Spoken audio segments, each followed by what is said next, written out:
This is the second of a white cataract series with a male Brunescent Cataract brought to you by oDocs Eye Care. In this case, we have a moderate sized pupil with white cataract and there's some degree of intraoperative floppy iris syndrome secondary to the use of alpha antagonist drug doxazosin. As we made the paracentesis wound, we injected intracameral phenylephrine 2.5% mixed with BSS to dilute it down to 1.25% to help the procedure.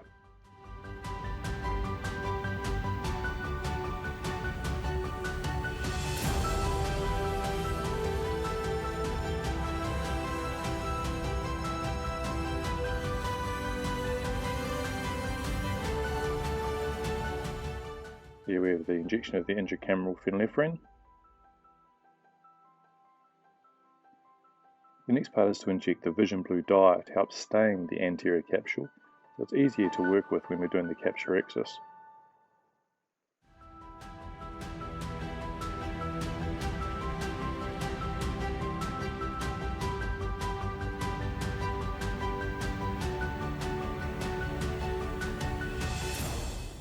We then wash out the excess part of the vision blue dye. The next part is to use a high molecular weight viscoelastic agent such as Helon 5 to form the AC and to flatten the capsule.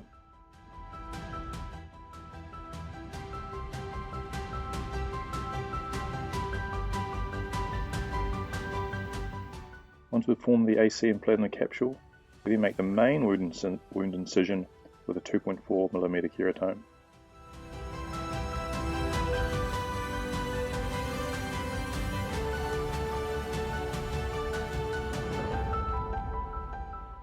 We did notice here a small AC bubble, which isn't good practice and needs to be removed as it may cause a sudden AC collapse.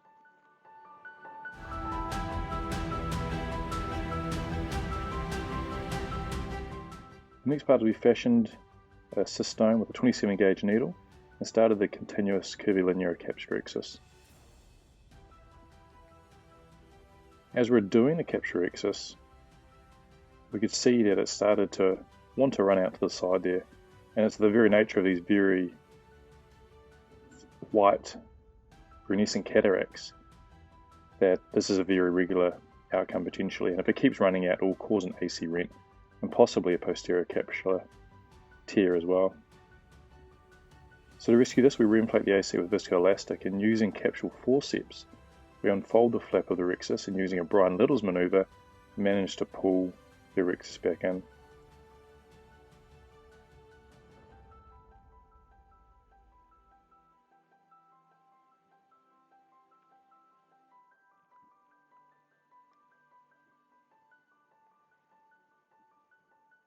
And using Brian Little's technique, Dr. Hong here was able to save the rhexis, and even though it's not perfectly round or centered, he was able to do the job.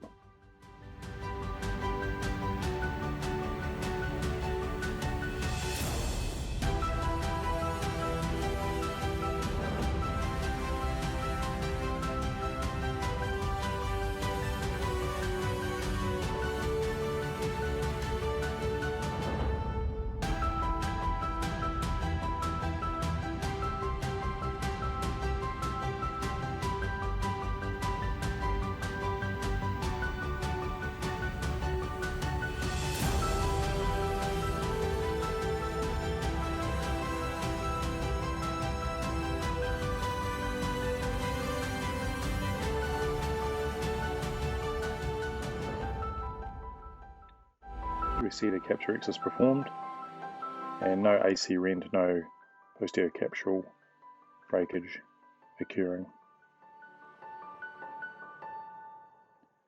The next part is to use BSS and hydrodissect, using a cannula to hydrodissect the cataract away from the capsular bag. What we try to do is make sure that the cataract can spin freely within the bag before the Phaco emulsification begins.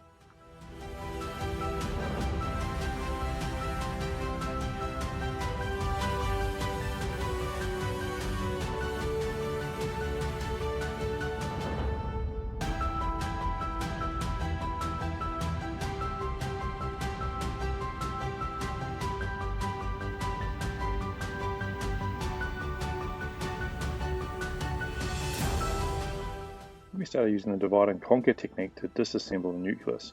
Now, this is different to the previous videos of the Phaco stop and chop technique described in previous videos. As you'll find out, we actually ended up changing to this type of technique, because cracking the nucleus was quite challenging as it was a fairly dense cataract.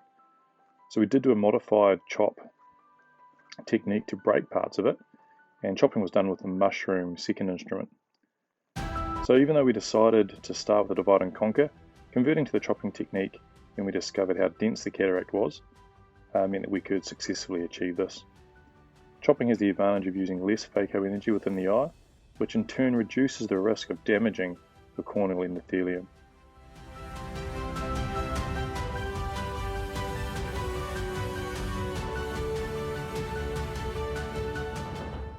Now, towards the very last part of the cataract surgery, it was quite difficult to get the rest of the nucleus out. So we were able to use Viscoelastic to push the capsular bag away from the cataract, and this was done to ensure that there would be no rupture at the posterior capsule. It's a manual irrigation aspiration used to clean up the rest of the cortical material and polish the capsular bag.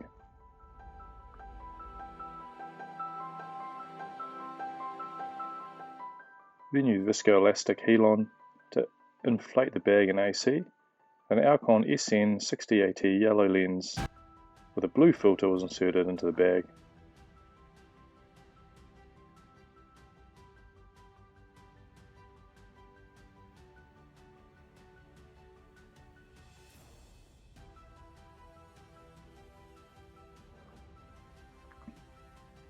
And once the lens is manipulated into place, remaining helons aspirated, the wounds are all sealed with BSS, and subconjunctival antibiotics, capsule and dexamethasone, were injected.